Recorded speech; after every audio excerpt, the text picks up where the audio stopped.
Gelombang varian Omicron yang melanda negara ketika ini tidak boleh dipandang ringan hanya dengan ciri gejalanya yang disifatkan tidak begitu memudaratkan.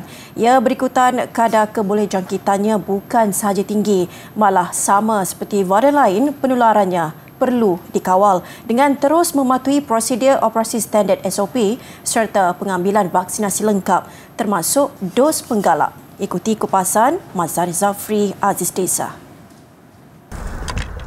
Pertubuhan Kesihatan Sedunia WHO dalam amaran Januari lalu menyatakan lonjakan kes jangkitan Omicron global menunjukkan ia lebih mudah disebarkan berbanding varian Delta yang lebih dominan sebelum ini. Malaysia tidak terkecuali seperti yang diumumkan Menteri Kesihatan Khairi Jamaluddin baru-baru ini bahawa negara kini berada dalam gelombang Omicron sepenuhnya. Ia merekodkan secara purata lebih 10,000 kes setiap hari berikutan ciri varian itu yang mudah berjangkit. Omicron merupakan siri yang kelima daripada varian yang membimbangkan, di mana WHO telah mengisytiharkan sebagai varian membimbangkan pada 26 hari bulan November sejak kes pertama berlaku di South Africa. Apa yang kita nampak ialah ciri-ciri tertentu di mana Omicron mempunyai bilangan mutasi yang lebih tinggi berbanding dengan mutasi varian lain, contohnya Delta. Apakah impak mutasi itu? So, sebegitu kita boleh bagi kepada 3 ciri utama.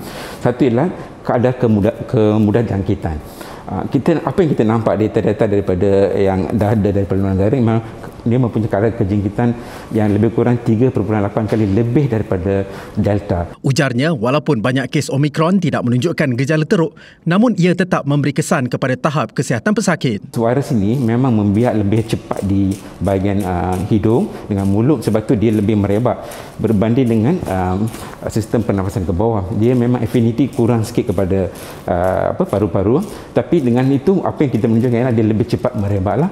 Pun begitu, menerusi data yang diperolehi, kemudaratan varian Omicron dapat dikawal berikutan ramai dalam kalangan populasi negara mengambil vaksinasi lengkap terutama dos penggalak. Bila memberi dos ketiga dengan dos kedua, di mana bila nampak dan berbanding dengan orang yang tidak divaksinasi, di mana dos penggalak ini naikkan balik antibody, sebab kita nampak bila masalahnya ialah bila selepas masa tertentu ada penurunan antibody, tapi apabila kita memberi dos penggalak, kita nampak balik antibody meningkat kembali. Dan apa yang berlaku ialah bila antibody meningkat kembali, badan kita dah bersedia untuk melawan virus inilah. Dan kita nampak dari segi kemasukan hospital di UK, kita nampak data dari mereka ini ada sekurang-kurangnya 81% pengurangan kemasukan hospital apabila mengambil dos ketiga berbanding dengan kalau tak ambil vaksin. Bagi pakar penyakit berjangkit Hospital Pakar KPJ Ampang Puteri, Dr. Yazli Yohana, masyarakat masih perlu menyesuaikan diri dalam pelbagai kemungkinan akibat COVID-19.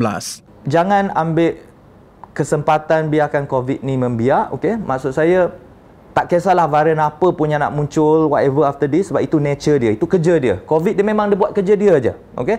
So kita buat kerja kita, okey? Jangan dok risau pasal kerja dia lah. Dia memang akan bermutasi sebab itu nature dia.